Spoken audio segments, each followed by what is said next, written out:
Julio had an emergency stake meeting. He emailed us ahead of time. Okay, I saw that email. Mhm. Yeah, I saw that. Okay. Yeah, so unfortunately he'll be missing this week, but he's usually here every single week. Right. I mean, his attendance has been great. All right. So, Anson, do you mind saying the opening prayer? Yeah, sounds good. Thank you. But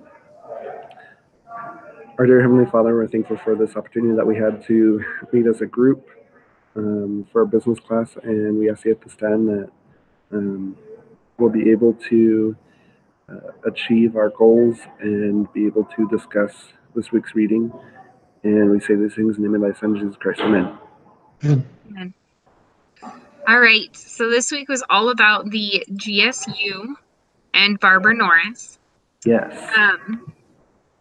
So basically, she took over this unit knowing that it was pretty much already a disaster. So, I mean, on the upside, it couldn't really get worse for her. So she wanted a challenge. She definitely got one. It sounds like everything that was kind of being said about the department was true. So now she needs to work to kind of try and fix it if she can. So the first question is, what are the root problems Barbara Norris is facing? Something that was just kind of very apparent in the readings. If you can't hear me, tell me, and I'll take off my headphones.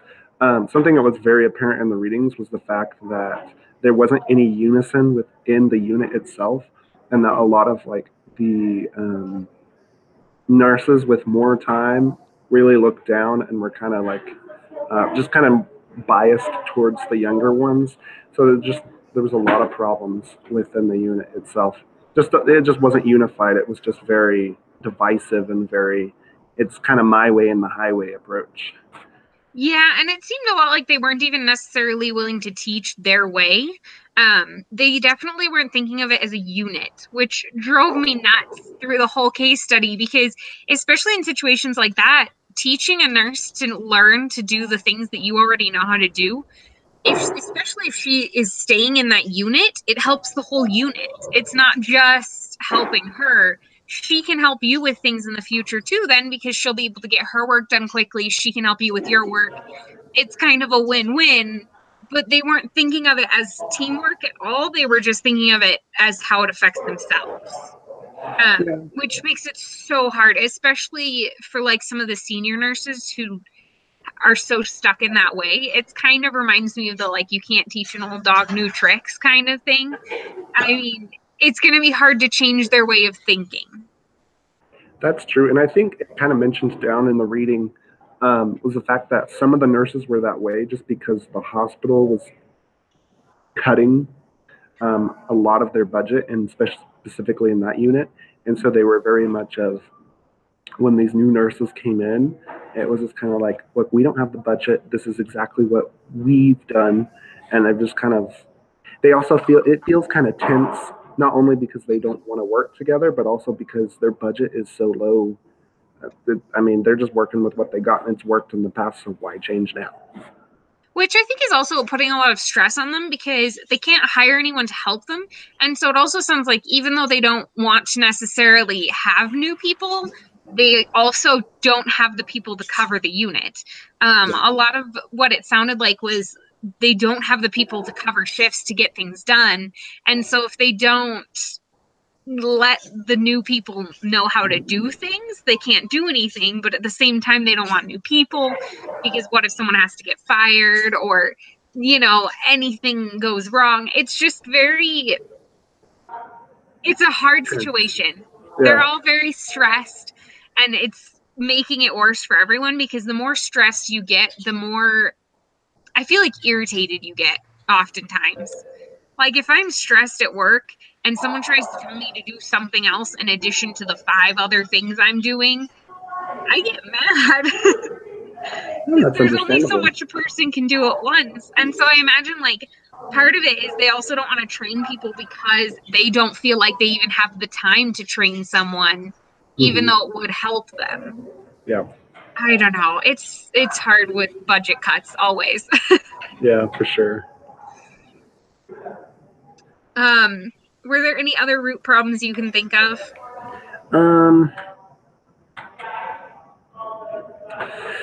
Let's see. It talked about in the reading, one of the senior nurses, Meg, talked about how that's one of the reasons why she was super tense. Was she was very like stressed out about the fact if no one could ever get like a promotion with inside the job. Like there would sometimes be performance reviews, but they weren't done really well, and no one could ever like get a higher raise or like a higher position. It was you were stuck where you were at. Too bad, so sad.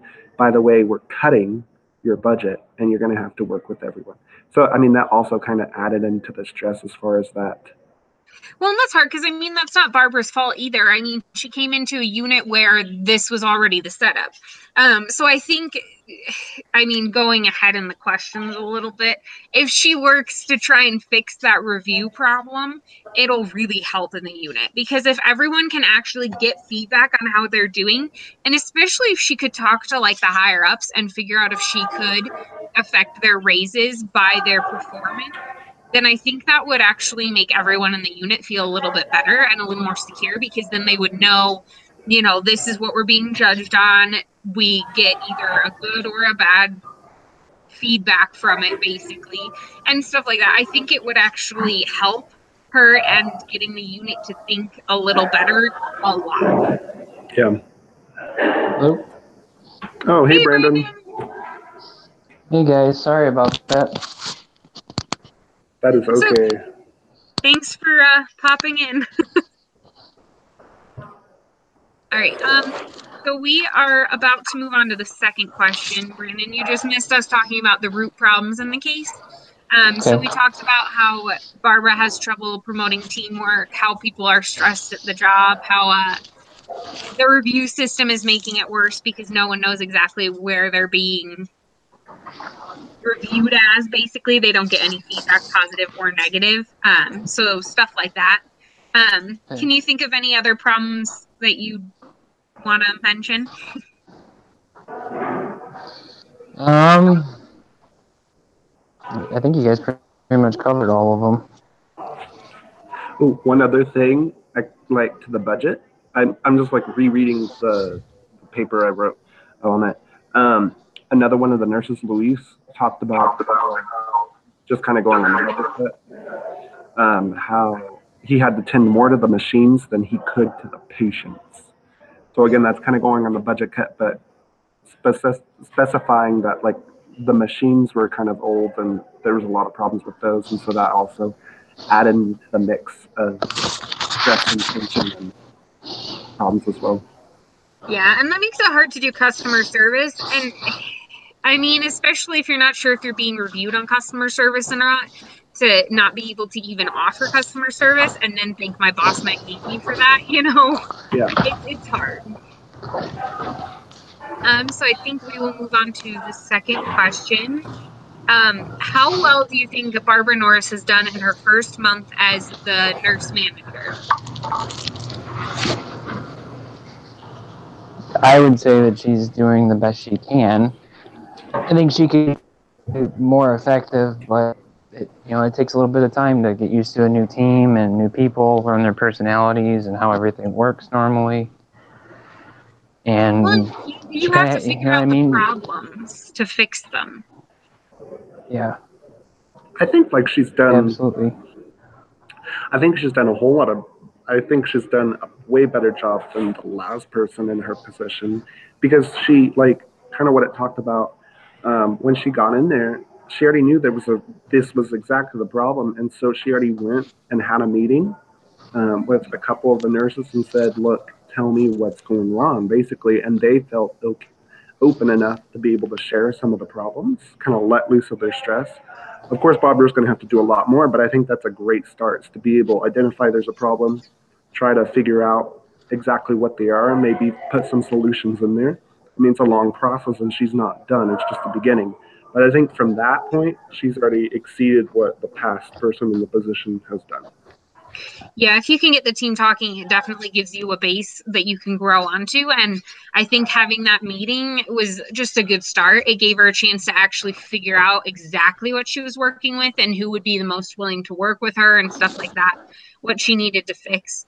And so I do think Agreed. she was a good choice for the position just because, I mean, she's going to do her best to fix it. She knew she was going to have a challenge and she was ready to face it, kind of thing. Yeah.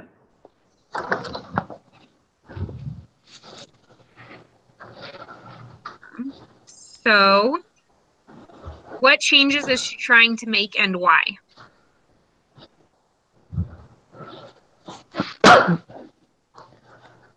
So I think we did kind of just touch on that with the meeting. Yeah, I think the meeting, of course, like from what I got in the reading, was it that she wasn't implementing anything yet.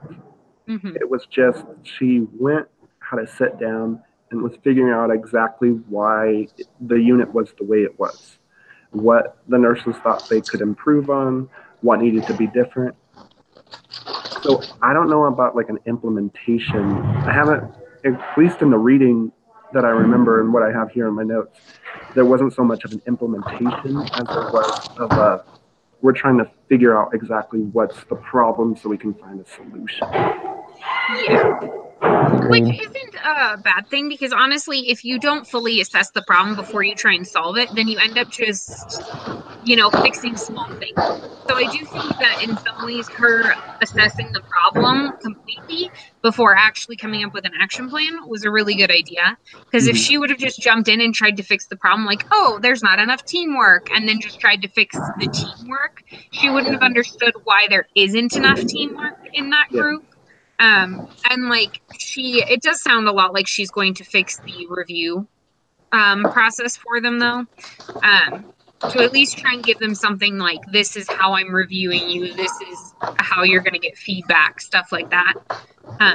So that would be very, very good to actually go through and do that. No matter how she does it, having something concrete to review them with is going to be a huge difference for their unit. Yeah.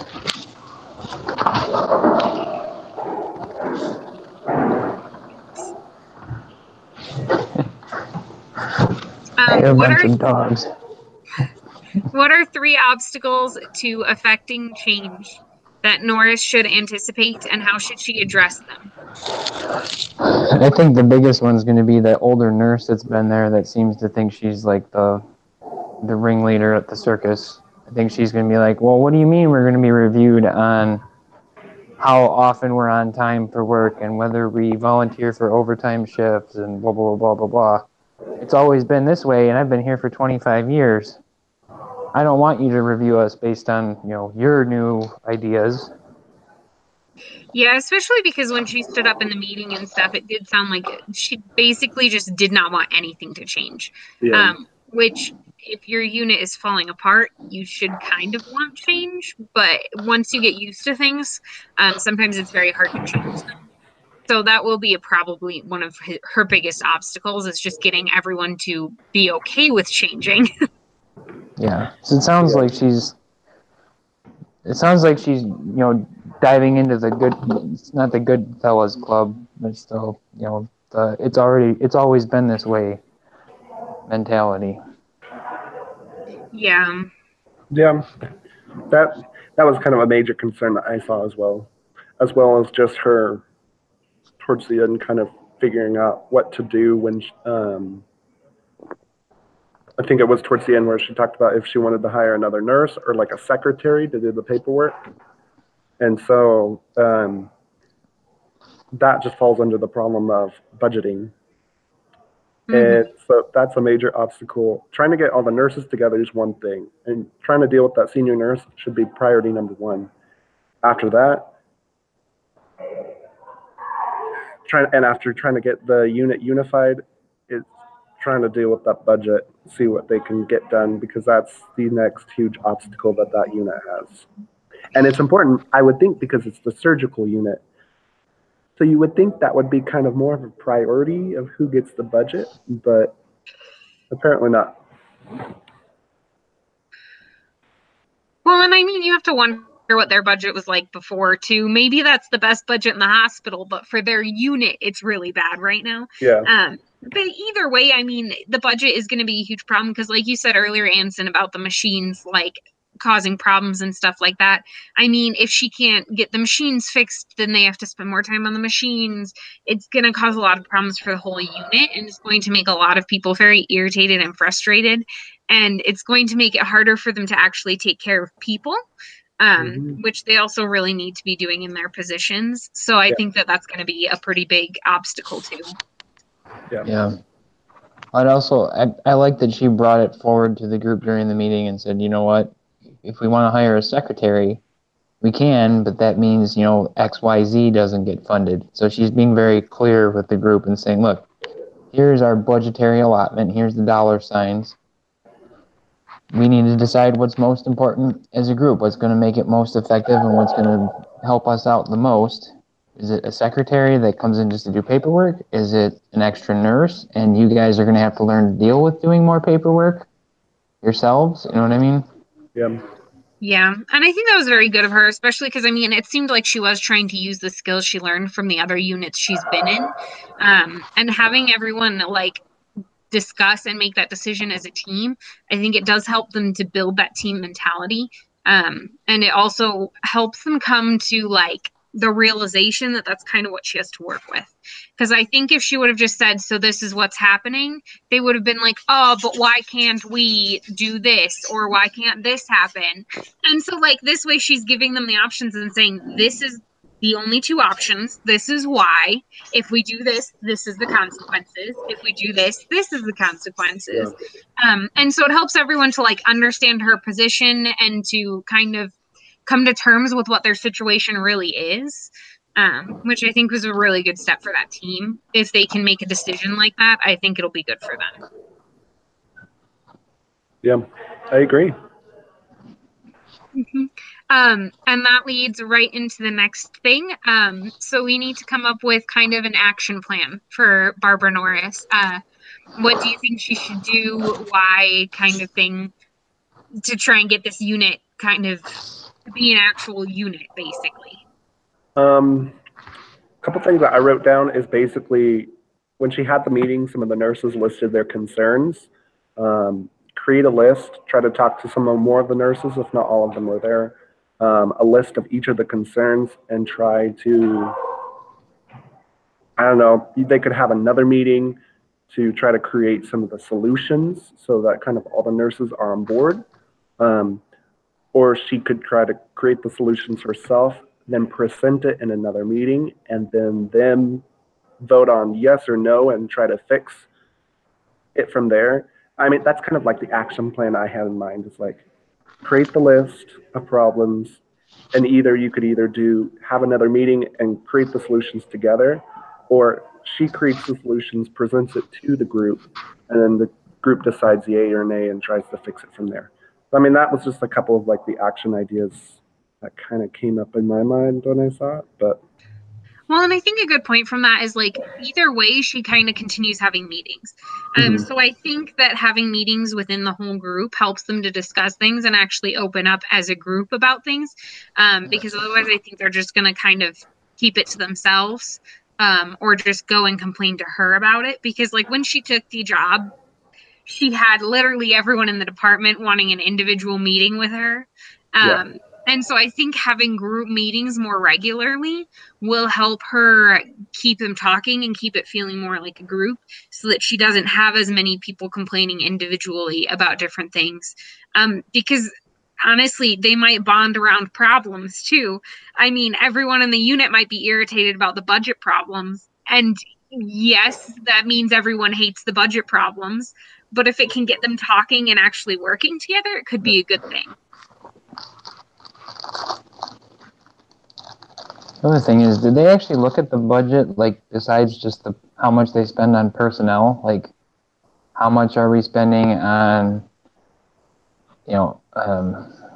machine repairs or updating the hospital rooms or whatever? Like, maybe this is just me, but they did an addition to a public pool around here. It was like $8.5 million. I look at that number and like, how did it cost that much money? I'm wondering if there's other areas in the budget they should look at besides just the personnel and see, hey, why are we paying this much money for this? We could be buying it from here for, half the price. And Yeah, I and think that's that's a a good good idea because project for the team. I imagine their budget also includes a lot of like the supplies and stuff that they use in the unit. I mean, there's a chance that she can look at some of that budgetary stuff and find, oh, these gloves are cheaper here or something. And even if that's not necessarily in her unit, the principle is still the same. It didn't really talk about the whole areas of the budget. It just talked about how much it was a problem. So I do think that if she were to look further into the budget, it would probably be a good idea. And she might find some great solutions by doing that, which would make everything a lot easier. Yeah. That's actually a great idea because I don't think in the reading it specified that, but that is something that they could do because that could ease up a lot of questions and problems and stress, and they just kind of look at that and say, what can we cut, what can we change, what can we Well, add. maybe, especially if they could hire a secretary without cutting the nurse hours. I think that would actually be a great thing because that would cut down on the paperwork for all the nurses, which would make them happy. It wouldn't be a new nurse that the senior nurses would feel offended by or feel like they need to train. Because it would be a completely different position. And so I think that if they were going to do that, that would kind of be the best option to make everyone happy. But I think if they have to cut nurse hours to do that and stuff like that, it's going to make it really hard on the team. Yeah. So if they could find the money in the budget to just hire a secretary in general, that would make everything easier for the whole team, I think. And I figure the secretary, then if she's covering more of the paperwork, the nurses will have more time to deal with the actual patients, which will make it a lot less stressful for everyone. Mm-hmm. Yeah, I agree. I third. All right. Are there any other things you can think of for her to do to make this situation better? Maybe hand out candy. Have a candy bowl in her Hand desk. of candy. Just start like giving them suckers all the time. Why not? Well, that is, but out of that sarcasm actually came an idea. What, like, some of the nurses are frustrated because of performance. Other nurses are frustrated because they're alone. So during this process of her trying to figure out what to do, what if she had like maybe she has days where she like a week, like a nurse of the week, I don't know, or something like that. Something to where she can point out a nurse in the team and say she's done exceptionally good. Like here's like he's either just Yeah. is it like this nurse has done good, so she gets like the praise this week, or like maybe a small prize or something like that, but something that makes like the team feel appreciated for the work they're doing while they try to figure out this problem. Well, and if she does that too, I mean, she could easily give them, this is a bag of candy you get for being the nurse of the week. Yeah. And that wouldn't be super expensive. It wouldn't really drag on the budget at all. Mm-hmm. And it would give them something to like aspire for a little bit. And if she could even give them like feedback, like fundamental things that she's judging them on for nurse of the week, I think it would really help back with that feedback problem and their review problem. Because then it would get them looking for the things that they need to be for their reviews. And in addition to that, it would be a reward system. Because I know in the case study, it also said that she couldn't affect their raises. If she can't convince her boss that she should be able to affect their raises and stuff like that, she's going to have to find a different way to motivate the good feedback, the good behavior in the unit, because otherwise it's just going to be like, you did bad, but everyone still gets the same raise. Right.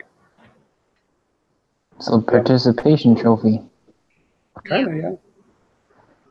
Yeah.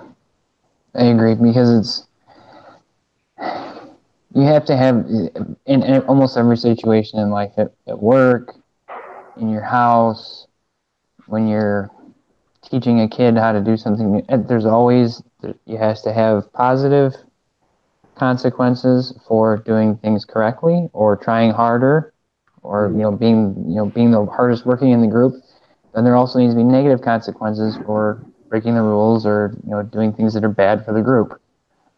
Like if someone's constantly calling in sick and they're not actually sick, or if someone skips out of meetings all the time or whatever, they need to be reprimanded for it in some shape or form. Otherwise, the rest of the group pays attention to that and says, well, gee, so-and-so hasn't been at 3 out of the last 4 staff meetings. It must not be that important. Why am I coming?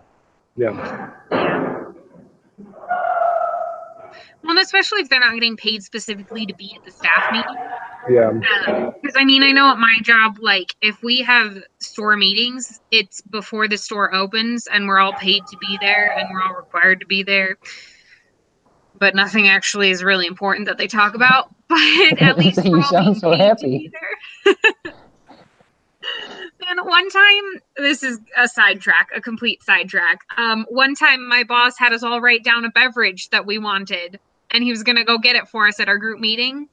Yeah, instead of going to a gas station, he went to a grocery store. So when I wrote down hot cocoa, he brought me back this box of hot cocoa packets. And I was like, what am I supposed to do with this? Like, my motivation for coming to this meeting was you bringing me a beverage, and you just brought me powders. Few things, maybe it's just me, but few things motivate me more than free food, or mostly free food. It's true. It's true. I worked a lot of overtime at MPC on projects with an engineer. One in particular, his name was Jeff, and Jeff would say, "Hey, as soon as you're done with that, I need to know if you can help me fix this, and blah, blah, blah. It's got to be running by Friday because Ford's coming in to watch it run." And I'd stay 3, 4, 5, 6 hours of overtime some nights so I could get his stuff done, and he'd always take me out for lunch the next day. That's awesome. Which made it okay. Well, I was getting paid for the overtime anyways, but yeah, I had school and I had family.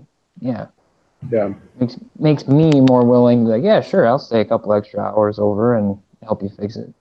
Yeah, that's like at work sometimes they're like, we need to raise our sales of this particular brand of dog food. So if you can reach this % of sales in the next week, then you will get whatever you like, whatever we decide. A brand new car. Yeah. The last time that happened, someone was like, pies. We should have pies. And then everyone was like, yeah, pies are a great idea. And then like we made the goal and our manager brought in like 6 different types of pie. And we were like, this is the best. Why don't we do this more often? So honestly, she could also try and use something with food because like you said, food is honestly one of the best motivators. If she even brings like bagels to the meetings, people will show up to those meetings. It's true. But what other things do we have to add?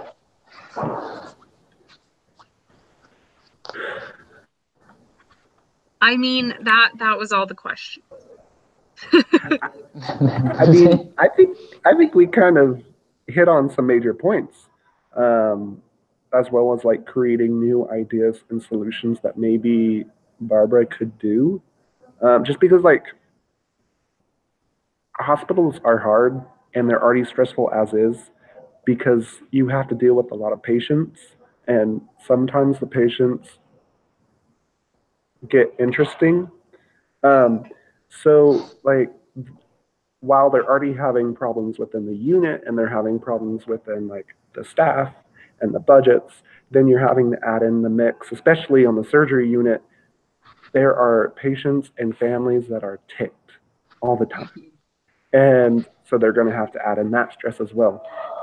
So just kind of talking about like the different ways that the team can be unified through the meetings and through finding new ways to get budgets done, and then finding like nurse of the week or like meetings and bringing food in. Like those are all things I think that could really help the team unite and make that one of the best units inside the hospital. And I think we brought in a lot of things that the reading even didn't even like identify in. So I mean, like, I agree with everything that's said. I think that could really make it the unit to where the nurses want to be in, even though you have all the stress of the patients and families and budgets and so on and so on. So Yeah, because especially, I mean, in surgery units, you probably got like old man Gary who broke his hip for the 4th time this month or something. Like, I mean, you've got people who really, some of them don't even want to be there. yeah. And I like, speaking from experience, I'm terrible at getting shots. If you bring a needle near me, I freak out. I can't even imagine. There are some people who probably come to the surgery unit that are like, nope, I don't want surgery. And you're like, but you need it to live. So Yeah. I'm sure What's that they, that? A bear. yeah, Stick yep, 'em with the I'm needle sure while that they're they not have looking. those arguments all the time. It's true. And speaking from experience as well, like I had to have a surgery and the surgeon botched the surgery. Then we had to have a new surgery in order to fix the old surgery. So me and my family were ticked. But we saw like a couple nurses inside our surgical unit, like actually were super happy and friendly and outgoing, even though they saw we were frustrated. And that helped me, like, I'm pretty sure it helped my parents as well, but it helped me like calm down and be like, yes, that's a problem. The surgeon shouldn't have done that, but like everything's going to be okay. You know what I mean? So like nurses do have an influence in the Well, and it's world. hard because especially in units like that and stuff, I mean, if someone messed up, it probably wasn't them. It was probably, this other doctor who already Yeah. got in trouble for it. But they're the ones left dealing with, the family that's super mad and wants to kill people. So it's hard because especially if something goes wrong, they're the ones that hear about it first. Like the nurses are the ones that have to really deal with it right away. I have a friend of the family who's a nurse, and she says that most of her job is catching doctors' mistakes. And So that's, I mean, sometimes it's just the stress of the unit they're in is going to make it so much harder on them. oh yeah, for sure. But if they can be happy, then I'm sure they can bear that front a little bit easier than if their unit was in chaos like how it is currently. So Yeah, exactly. I agree. And that Yeah, might I kind of. help get rid of some of the like blaming culture too, because I know Mhm. that was a huge problem. I think if they start to think of themselves as an actual unit and they start to have something to like aspire for, and they start having meetings more often, it might be a little bit easier for them to stop blaming each other for a lot of things. Mhm. I agree. I can't help but draw a parallel to like the military. If you have soldiers over right now in Pakistan or Afghanistan where during the summer it's 115, 120 degrees, it's hot, it's super dry, there's no like food, there's no water except the stuff you carry. But they come out of there and like they're closer than family because they went through the struggle together, right? So Yeah. as the team looks at the long list of all the problems they have to solve, the budget, the performances, the ideas that people can bring forward to make things better, as they work through that together as a team and not just the leaders saying, "Oh, this is what we're going to do." They all are involved and go through it together as a team. They'll come out. You feel like a family, right? When you're part of a really good team, you feel more like a family than you do a bunch of acquaintances or people you just work with. Yeah. So I think Yeah. that's the biggest thing is get the entire group involved, make sure everybody's opinion, concerns are heard, and they get weighed into the decision-making process. But obviously you can't please everybody. But Yeah. if everybody's at least heard and the decisions are brought forth and made as a group, the group becomes stronger and eventually success and happiness find a way in. Yeah, definitely. Yeah.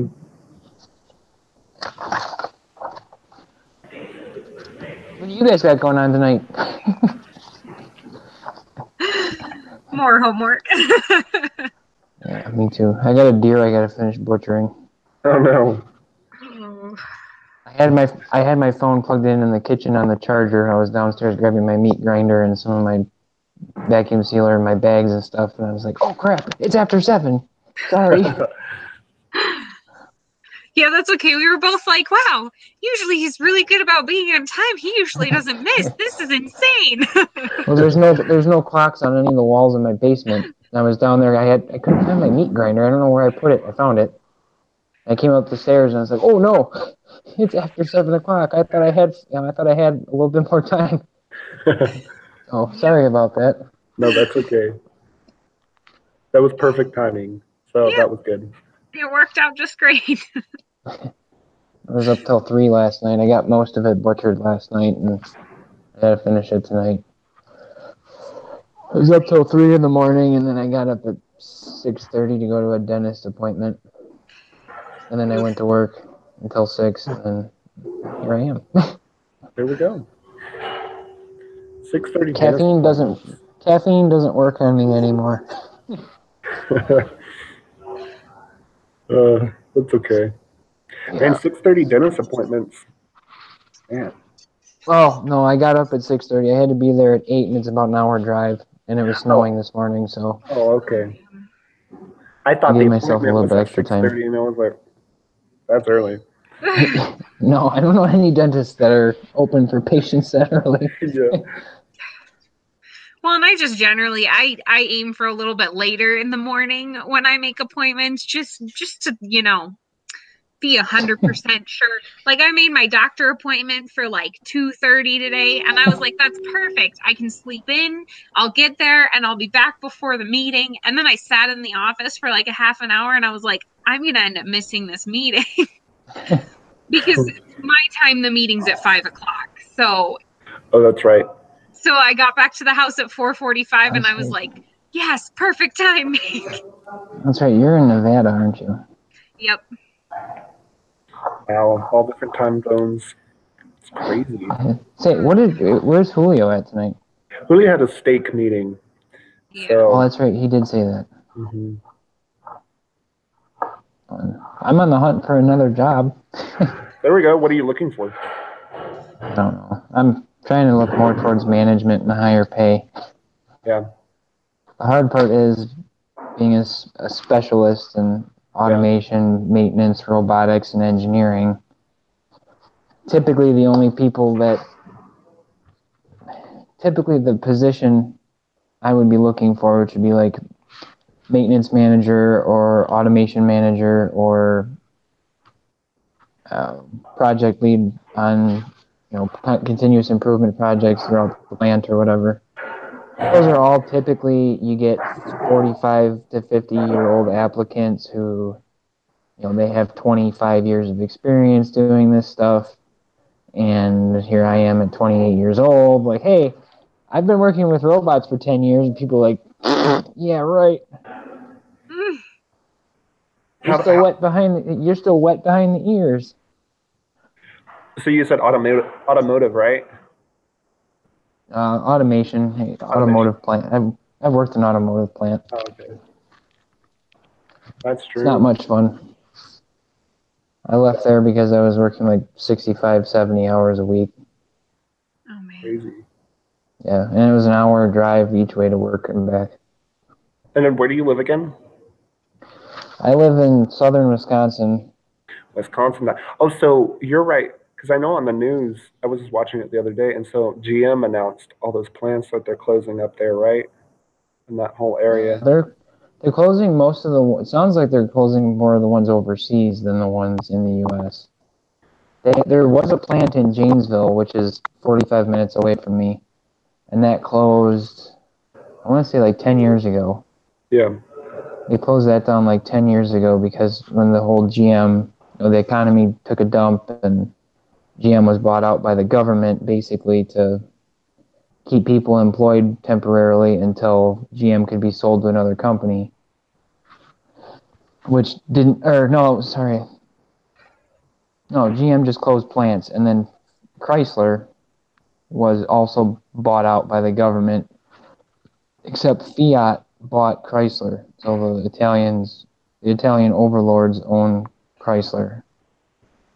and it was horrible. I mean, some things were good. Some things they definitely, some Improved. things they have figured out very well as far as, you know, how to manage your processes and how to manage quality and, you know, how to fix things as they come up and kind of structuring the organization so that way everybody can work together and you have the people that are specialists and they have relationships that, you know, they can actually go make a difference and make things better on the production floor.